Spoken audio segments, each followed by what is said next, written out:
So many of us fail to appreciate the fact that we can breathe in and out without any struggle. So many of us fail to recognize the fact that we are blessed enough to have no disabilities, to have no situations that hinder us from making an income. Now, I've got a story here that I believe it will change your perspective about life. It will change how much you appreciate the life you live. I've got a story that I believe will help you see how blessed you are. Today, we are in the streets of Galeshewe, a location in Kimberley, where we want to share a story with you of a powerful lady that I believe will impact the generations to come. She has stories to tell, and we want to help her tell those stories through our program called Tell a Story. Thank you so much to Black Spot Media Production for broadcasting this for us. Born to the name Masarami June Mohilwe in the year 1979. She later on got married in 1999 and is a mother of 2 children to date.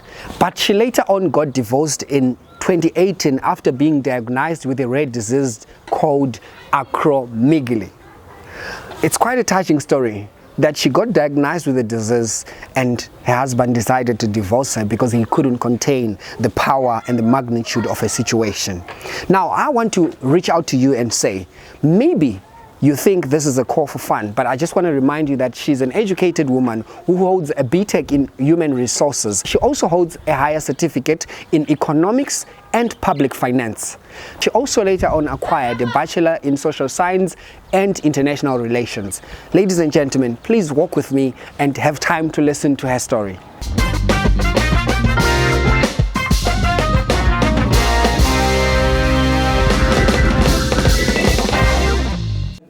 I'm sitting here with June, and she has quite a lot of things that you don't know about her. And what excites me the most about you, June, is the fact that you already have 6 manuscripts and one of the books was already published, and this is something that can change the world, but we're going to get to that. So how are you doing today with having us here? Today I actually feel optimistic. You know, it's very rare when you get visitors coming to document your life. As you've mentioned, I have a very, very interesting story. So I've always been shy to take it out there. Wow. But today I feel I'm ready because it might help someone, it might change someone's life. That is one thing I'm 100% sure about, the fact that it can change the way people see life, the way they appreciate their own lives. In my intro, I mentioned that some people do not even realize that it's a blessing for them to wake up with no pain that they feel in their body without having to take any pills. Let's talk about medication. How many types of medication are you on today? It's very complicated to explain to you the type of medication I go on a day-to-day basis. Okay. Because I am battling, or actually I like saying I'm managing. Wow, I'm it's a powerful word to use. I'm managing a multi-dimensional disease. Acromegaly attacks almost every part of your body. Wow. And sometimes it's muscle pains, mainly the organs are affected. So the multiple medication that I have high blood medication. I have also for thyroid. I also have a condition called type 3C diabetes. Sure. It is not it is normally, many people will assume it's type 2 diabetes because you have more or less the same symptoms. But with type 3C, it's a type of diabetes where your pancreatic duct is blocked. So it's actually dangerous because it can eventually turn into pancreatic cancer. So on a day-to-day, I'm treating a number of conditions, and it's not like I'm drinking everything at once. For example, the one that I use to to shrink the tumor. I drink it every third day. So it's just like that in my day. In your day. I have to start thinking, how must I attack my day with optimism? Nice. Because every day I first have to think, how am I going to manage my body before I can do any other thing. Okay, let me cut you right there. So I like the fact that you mentioned the word optimism, and in being optimistic, there's somebody who's confused right now watching us and they are trying to understand what is going on, what happened. Would you mind perhaps to give us a brief description of what really transpired in your life? How did we move from being a mother of two who was married into being a single mother who got diagnosed with a rare disease? What really happened? How did that all transpire? You know, like any other ordinary South African, yes, I've always been optimistic. Okay. Especially because 1994, the year I turned 20, Nelson Mandela was our president. Yes. So the very next year, I completed my human resource development diploma. Okay. So you can imagine, I was optimistic about life. I started working but in government. Okay. But then I was promoted to the Free State Provincial Treasury. Okay. That's where I was working at the section Municipal Finance. But before it was Municipal Finance, I was at Fiscal Policy Revenue. Okay. That's why I acquired an additional higher certificate in Economic and Public Finance. But I got so excited when I was doing Municipal Finance. I moved from Revenue Management to Municipal Finance. Yes. And that's when I realized that, wow, there's more to learn about development, because Yes. I was mainly in, local development. Yes. I then decided, I'm not going to sit here. I decided to study further. Then I decided to study international relations. Wow. Because I wanted to be part of the Millennium Development Goals, Yes. which are now turned into SDGs. Okay. When I finished with my international relations, I actually studied it with Monash. I took sabbatical. Okay. And went to study at Monash University from 2011 to 2013. When I came back to the province, there was not much for me. I tried applying, there was Yes. not much. But then that's when I decided, you know what? Part of what I was doing is that when I was studying international relations, Yes. I studied a module called Africa in the Modern World. And I got an opportunity to visit Rwanda, Zimbabwe as part of, research. Yes. That's why I decided to say, instead of sitting here and waiting for someone to hire me, let me open my own. That's how June started. Okay. And I started saying, my aim is to encourage our young people to be more job makers other than job seekers. I actually published a book in 2014. Okay. It's called Just Do It, Don't Stop. Don't stop, yes. It was because when I do motivational speaking, encouraging young ones, I realized that most of them, I don't want to say they are mediocre, but they think they are waiting for someone to come and do something for them. Yeah. So that's why I said, you are the one you've been waiting for. Let's help the government grow. Don't wait for the government to grow you. Okay. Because I wanted to say to them, especially if you have qualifications, and it's 4 of you, different qualifications, you don't have a job. Don't go to the same cycle of applying year after year. Instead, Create employment. create employment. Unfortunately, while I was doing that, Okay. I started developing headaches, especially in 2015. And I associated that to me always, working. I'm a workaholic. Yes. So I started developing headaches. There was a point one time in Pick and Pay Yes. where it just went blank. And I closed my eyes. I had an excruciating headache, but I didn't know what it was. Everything went black for some few seconds and I was fine. I sat into the car. I didn't know whether I'll be fine to drive back home or not, but I went back and I slept. And then it went away. Nothing happened. I mean, I didn't associate it with everything. I went on with my life. You didn't see anything. But in 2016, I was coming from my sister's house with my kids in the car.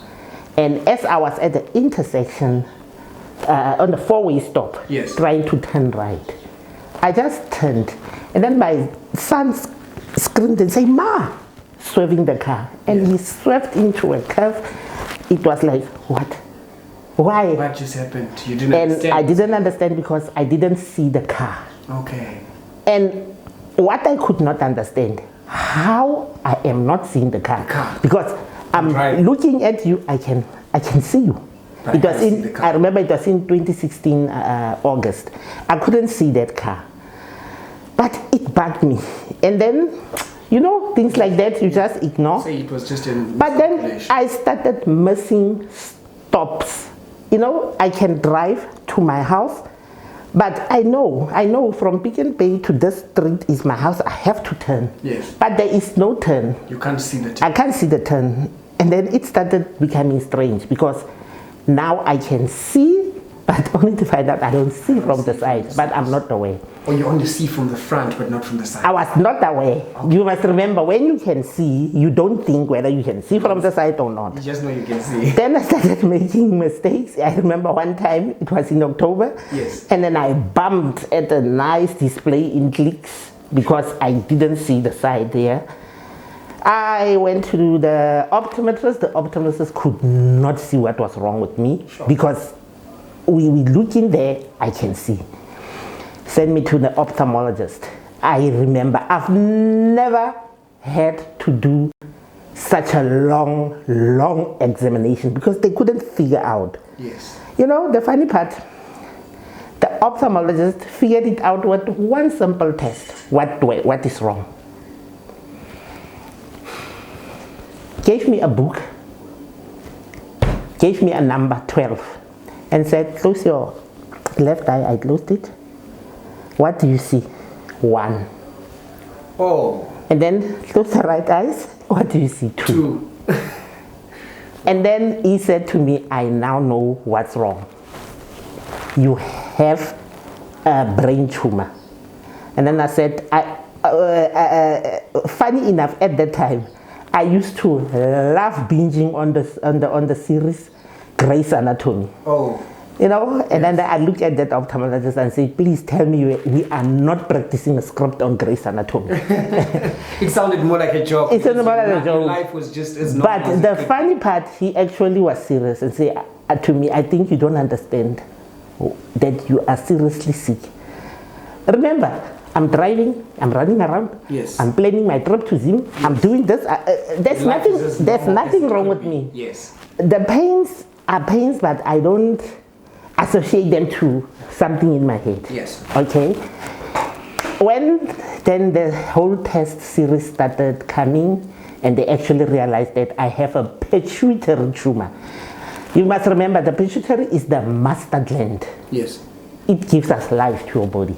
So if you have a tumor on the pituitary gland, it affects the... Yeah, but they had to do a lot of tests before they can diagnose, because they say this is a rare case. So which year was this? It was in 2016. Sure. This is a rare case.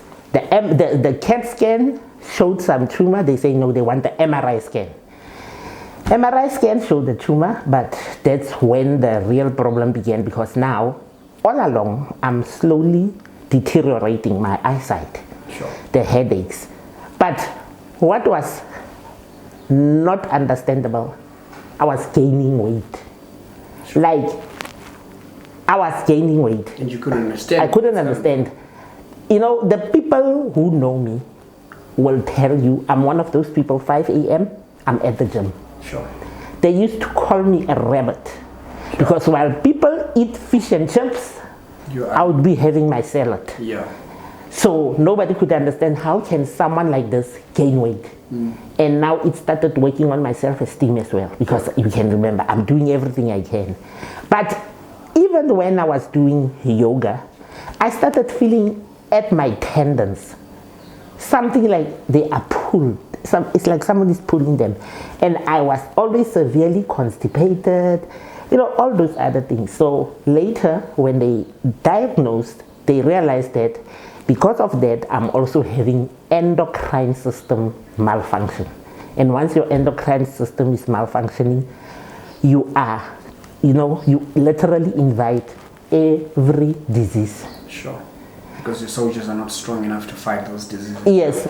Now, the interesting part is the doctor here said to me, you know what? I don't even want you to go to a private hospital. Sure. Go to an academic hospital. Mainly it's because they wanted their study. Remember now, I'm there. Yeah, I'm there being weak.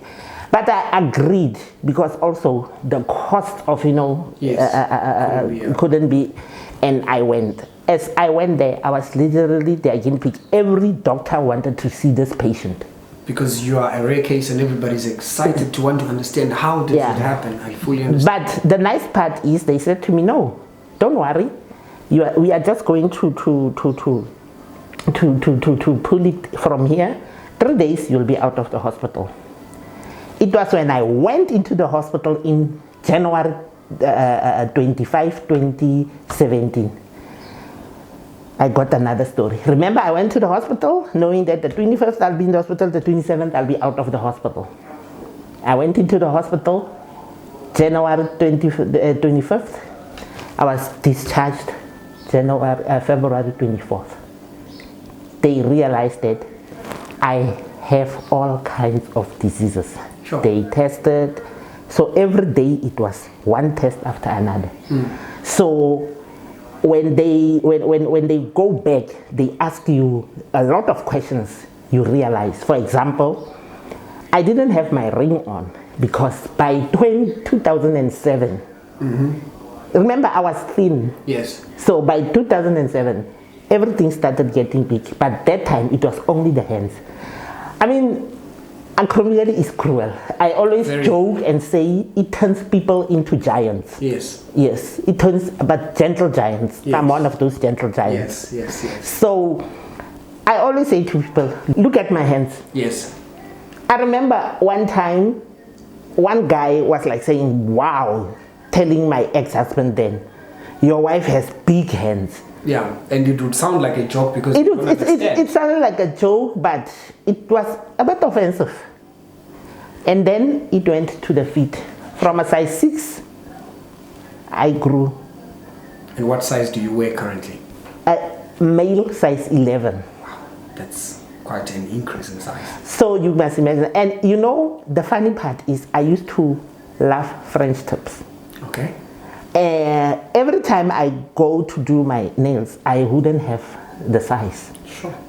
And you know how I say, that's why they call it a multidimensional disease. It affects you in all areas. Sure. I'm no more wearing my high heels, and everybody was like thinking that is, petty thing. But for June, not being able to wear high heels is a huge deal, I promise you. Yeah. You don't do your nails. I just got, I adapted to that, but then they started asking me a lot of questions. Everything started changing. Sure. My nose started growing big. And a lot of people used to say so, but I used to think people are mean. Because I was not changing, but I couldn't understand it. Yes. So as time went by, then I went to the doctors and they started making those tests. Only on the 7th of February, yes, they did the surgery. And now they realized that it was not just going to be a craniotomy, it was going to be an open craniotomy. Sure. Where they have to cut a flap of my skull and try to go in. They did that, but unfortunately, they could only debulk because now the tumor is sitting at the base of the skull. So obviously, as they go through, they could only debulk, and while they were doing that, they had to close. But unfortunately, when I wake up, that's why my right eye now is blind. So currently, your right eye is blind. Yes. You only see with your left eye. My left eye, and you must remember, peripheral view. Left eye, peripheral view. Sure. So literally, I can only see everything that's in front of me. Okay. I used to joke with people to say, you know what, even if you have my boyfriend with you or my husband with you, and I'm working in the mall, I'm going to pass you guys. Because you'll feel guilty. But I'll just be working straight. So nobody will, I'll be like, hi, because I see people, but people on the side, I don't really see. Yeah. So it started affecting my lifestyle, everything, because after the surgery, now you must remember, surgery comes with other things. Yes. Obviously, they opened your head, they grinded your skull. Yes. I couldn't walk. I couldn't use this side for a while. And by that time, I had to figure out what to do, because now, besides the huge bills coming through because of hospitalization and anything, yes, unfortunately, on the home front, my then husband decided he does not want this anymore. So, but you know what was the nice part about this? Did you just say nice part about divorce? Yes. No, the thing is, I'll tell you why. Yes. I was so sick. Yes. So I didn't have the strength to fight for the marriage. I had to decide, because number one, when the doctors, and after they discharged me, that was not the end. Yes. Remember, I still have the tumor. So I had to go back to the hospital for 6 weeks, radiation. Yes. So can you imagine, I just got out end of February. By end of March, back to hospital until May for radiation. Sure. Every day trying they're trying to shrink the tumor, but then it started burning my brain. And they realized when this leg was becoming lame, and they had to stop. They had to just leave it like that. They had to leave it like that because now it was affecting more. It was affecting me more. Yeah. So now you can imagine, do you really have time to fight over a marriage when you have bigger devils to deal with? Sure. So that's how I worked my mental, strength, and say I'm going to focus on June's healing. Let June heal. And then she can deal with the rest. I can deal with the rest as I heal. It went like that. I went by. I'm not able to work like I used to. Yes. I used to be a very busy person, and I used to be very fast. I actually was very irritated when someone is slow. I was one of those people because I just had this energy in me to can do 1, 2, 3 at a time. So now you can imagine, I had to slow down. And June slowing down means what? Depression, because I am living a life. I'm now in my new normal. Because now, I always look at people frustrated about lockdown. I've experienced lockdown since 2017. So by the time you guys started experiencing lockdown, I was already in the move. Sure. That's quite interesting. Let's take a quick ad break, and we will come back after the break and talk about the time June got into depression. See you after the break. Thinking about snacking? Nah. How about some coffee? With a toast?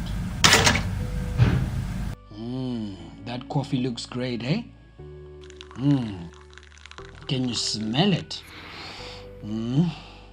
But wait, are you gonna have the toast alone?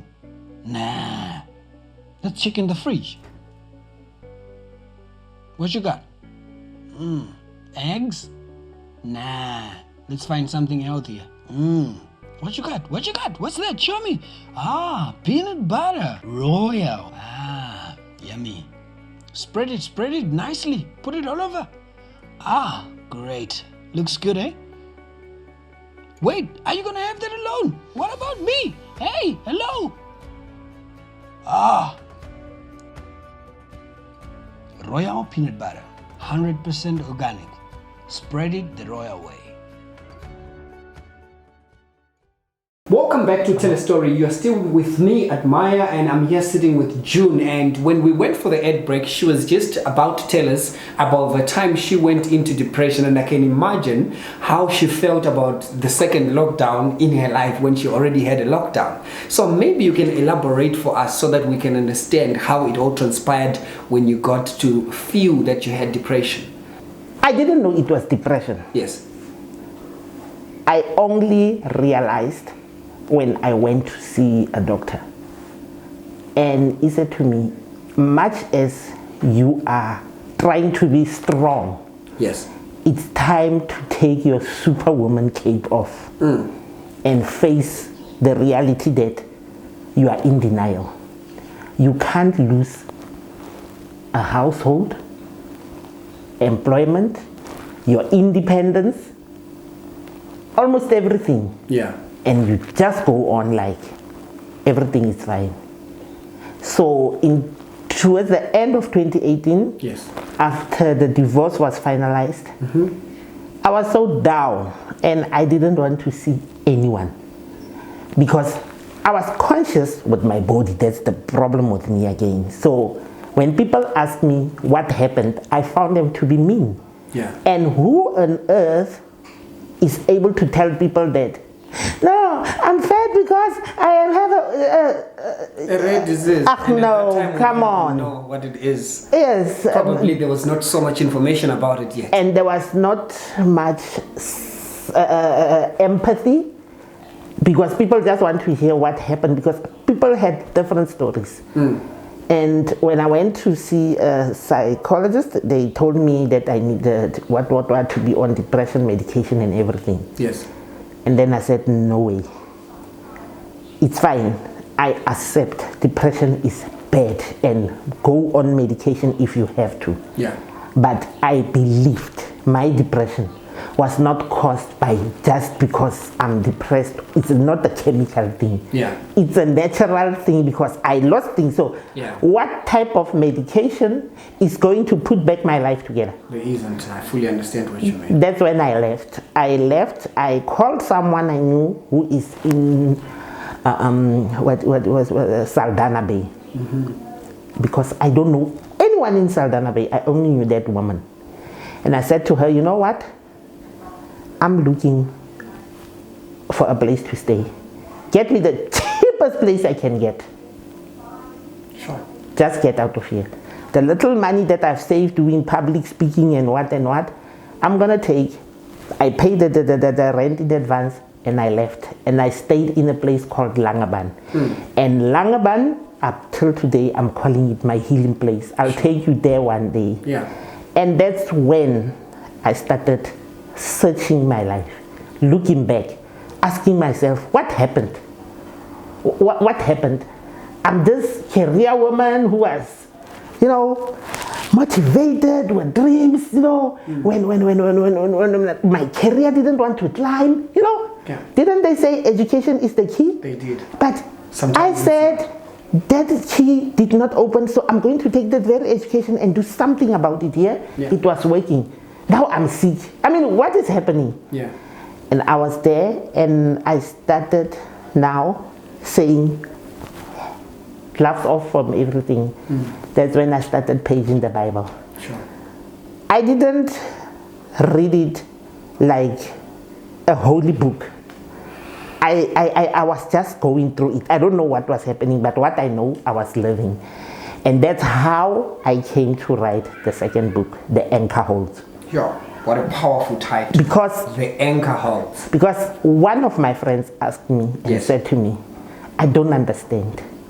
Do you know other women who go into deep depression just because of a divorce? Yes. You went through a divorce while taking care of such a huge physical thing. What happened? Yeah. And I said, I cannot claim anything. It could have been just God. Yeah, definitely. And that's when I started going through it, and that's what got me through. And what I want to tell, especially young people, is that this book I wrote without any assistance. You must remember, I was alone there. I don't know a lot of people. And I didn't want to deal with the government because you must remember. Any funding as well? No. You must remember, I've been battling with funding since 2014 with the Department of Arts and Culture here at home. In Kimberley? In Kimberley. Trying to say to them, I don't just want to be a writer. I have lots of ideas of how we can change society, how we can come up with creative ways. Sure. To change the economy, you know. Maybe I can just ask you right there, mentioning that you've been struggling with funding. So is there at any point where they managed to fund any of your projects? No, I've been doing it on my own. Sure, that's quite... The second book, I literally forced people to buy it. You know what I did? Yes. I wrote the first few chapters, and I literally called everyone I know and forced them to purchase, to pre-order. It was not even published yet. Sure. To pre-order 5 copies. Yeah. I would say to them, you know what, guys? If it was a whale dying on the shore, you would be saying, oh, save the whale. Our children would be coming with donation forms. Yes. All those kind of things. But when it's a human being, the situation changes. People would rather talk about how that person is struggling rather than instead of helping the person. Okay, I was one of those people who never thought I will be the one asking for help. Sure. Remember, I told you, Mandela 94. So I've always seen myself as this A-type student. So I have the brains, I can do everything with my education. But now the education did not pay off, and I'm trying something else. Instead of being assisted, I'm taken from pillar to post. Unfortunately, the Department of Arts and Culture in the Northern Cape took me from pillar to post. Sure. And that's how I got to publish my second book, forcing people to pre-order the copy. And after I published it, it was remarkable because I told my story. It tells mainly about, you know, how I survived the whole process that I went through. Wow, that is quite a powerful story. Let's just put a pause on this and let's take a quick ad break. And when we come back from the ad break, June, I want us to talk about one of the books that you've written titled Exit the Roundabout. I feel that it's a powerful title, and somebody looking at this video, somebody watching from home, needs to exit the roundabout. Let's take an ad break.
When we went for the ad break, we promised you that we're going to come back and talk about one of the books that she's written titled Exit the Roundabout. And I also want to touch base on another book titled Dear Future Me. Now, moving to you, June, what was happening during the time you wrote Exit the Roundabout? Exit the Roundabout. I'm actually thinking about post-COVID. Yes. Remember, I've been in lockdown. Yes. I've experienced the process. Yes. Everybody is only now experiencing what lockdown means. And when I say what lockdown means, I mean in terms of even their financial situation. Yes. Every other thing that is happening around the world. Businesses are going down. People are dying. You know, there's just this. Everybody is going through a depression. Everybody is going to bankruptcy. Now, I'm thinking about what's going to happen post-COVID. Yes. it's going to be very difficult to start again. People are going to start to want to enter life with anxiety and exit the roundabout. I actually got the name because, you know, sometimes when you are on the navigator, Yes.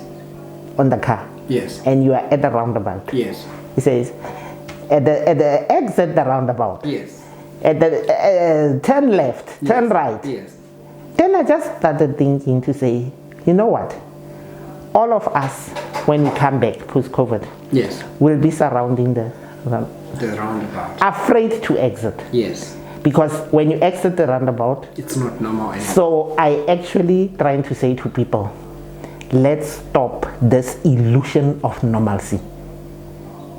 Normal, what you wanted can change. Yes. Exit. What was, don't hold on to it. Yes. Move to what is, and never worry about what is coming. Definitely. Otherwise, you'll find that you are still in 2017, you are still in 2018, you are still in 2019, and we are already in 2022. Sure. That's a powerful word you just touched. So I'm thinking about society Definitely. post-COVID. So tell me a little bit more about Dear Future Me and what it entails. And Dear Future Me is for my little people. Yes. I told you I love working with Yes, young definitely. people. It's for my little people.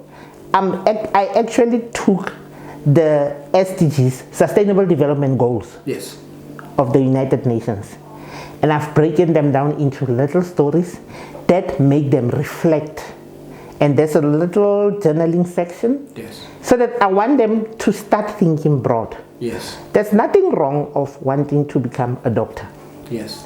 But I think most of us were raised thinking you must become a doctor because you want a big house and a big car. Definitely. Not knowing that you So can in be Dear a doctor. Future Me, I want them to start thinking about their purpose in life and what they want to do. Yes. I want to become a doctor because I want to find the cure of such and such a disease. Definitely. I want to become this, and at the same time, it helps them understand what is happening globally, but most of all, it helps them realize that they should start thinking about how to shape the future at a young age. You don't start at 21, because some of them already go to university just because my uncle was an accountant. I'm going to study accounting. What if you are the best English teacher we've been looking for? Definitely. And now everybody start discouraging you because math is the thing. So we need people. So this is more like a journaling form, but it actually helps them reflect. So it's actually nice, it's fun, but at the same time it helps them think. But I use the Sustainable Development Goal as a yardstick, so that they must realize that there's more to life Than just. than just thinking, I want to be something, I want to be something. There is more to life than just becoming an employee. There is more to life than just following trends of what our relatives did as sources of income. Now, what you don't know is the fact that we only spoke about 4 books that June has authored, and she still has 2 more to make them 6. But today we won't touch on that. And I just want June to close the session and tell us her experience in trying to get assistance from several departments in government, from several organizations that are funded by government, and let us know how has her experience been and what is the result that she has gotten, so that we can see how can we help. In my opinion, Yes. I'm just going to say one thing. Yes. We always blame the government. Yes. But who is the government? Who is the government? I've actually experienced people who I don't know if they understand or they are ignorant or they are not passionate about their work. Yes. I'm not exaggerating. The only assistance I've found in government ever since I became an entrepreneur, Yes. it's either helping me with a website which is no longer working now. And the marketing material, Yes. the package, that package, your business card and all that. Yes. Well, in my opinion, always think about why are you sitting where you are sitting. There are so many entrepreneurs out there who want to contribute, but the red tape, the bureaucracy, and people who don't understand what they are doing are blocking the way. Considering that the theme of Africa Day 2021 is arts, culture, and heritage. yes.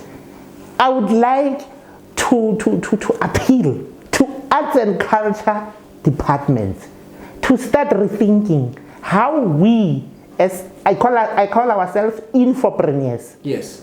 the arts and culture and heritage people passionate about changing the face of Africa, Yes. can transform and make a difference. When we come to you, don't just listen and promise.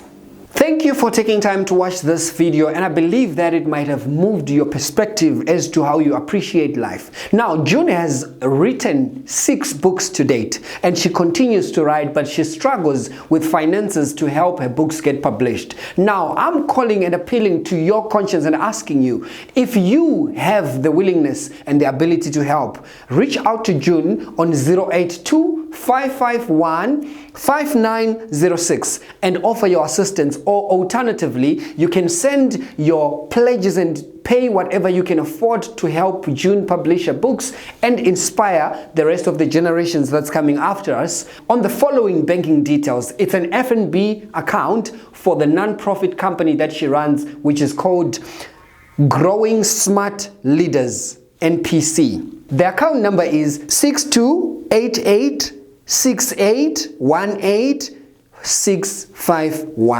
The branch code is 250655. You can notify June on her number of your payment on 082-551-5906. Thank you so much. May God bless you.